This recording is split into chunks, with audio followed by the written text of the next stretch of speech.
I am so livid right now. I am furious. I have spent over 3 decades in a system that I believe in. I'm a believer.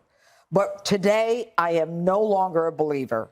What you've got is a weaponized Department of Justice, Department of FBI, and CIA. We cannot have a country led by a president subject to ongoing criminal investigations, potential indictment, and never-ending hearings. Now, in any other business, when the head of a corporation is plagued by scandal, that person steps down and is replaced because the board knows a business cannot succeed without respect and authority.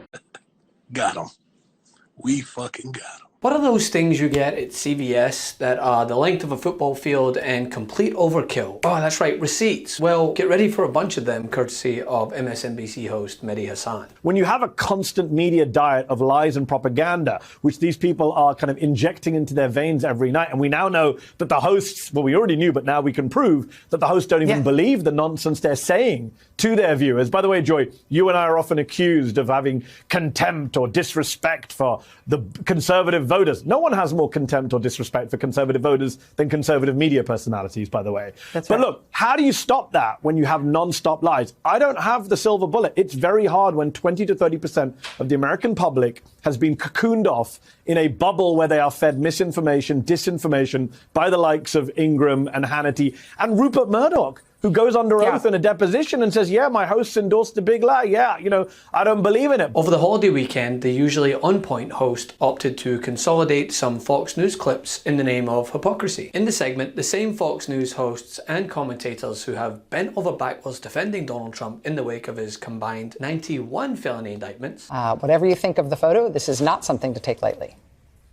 Our constitutional republic depends on the very basic concept of rule by law, not rule by man, a constitutional standard under which a president is still just a citizen and all citizens have equal standing before one system of law which applies equally to everyone. This is overkill. This is political germ warfare. Trump said nothing and did nothing to trigger any criminal charge on January 6th. Any. Sean, this indictment is the legal equivalent of the French guillotine, the reign of terror.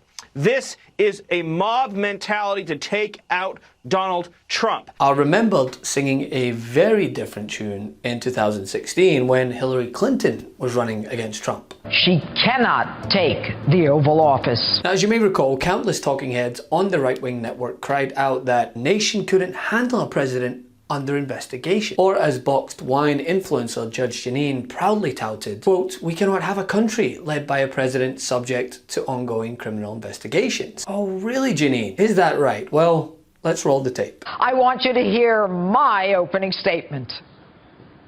This is the most important election of your lifetime. Whether you like Hillary Rodham Clinton or Donald J. Trump doesn't matter. There is only one person you can vote for. We cannot have a country led by a president subject to ongoing criminal investigations, potential indictment, and never-ending hearings. And irrespective of what happens to her, whether she's indicted or even guilty, it doesn't matter. Her guilt is a moot point.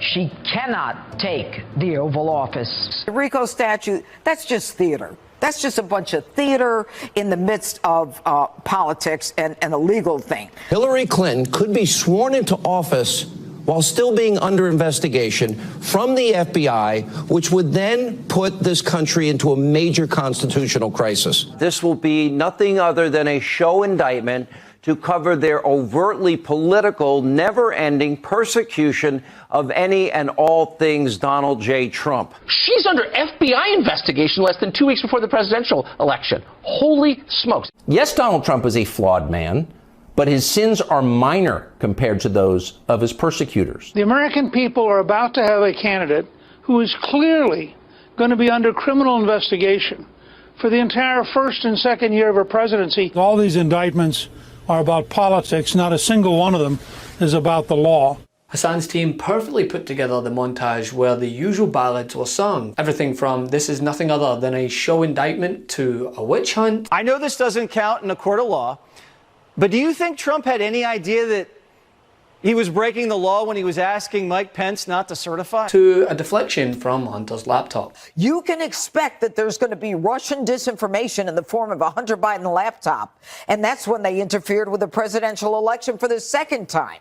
And 51 CIA intelligence agents. So we've got the DOJ, the FBI, the CIA say, oh, this is Russian disinformation, when we know damn well it wasn't Russian disinformation. And in the end, you come to the conclusion that it's interesting how one walks when the shoe is on the other wildly dysfunctional foot. But what they do is they put out this narrative indictment.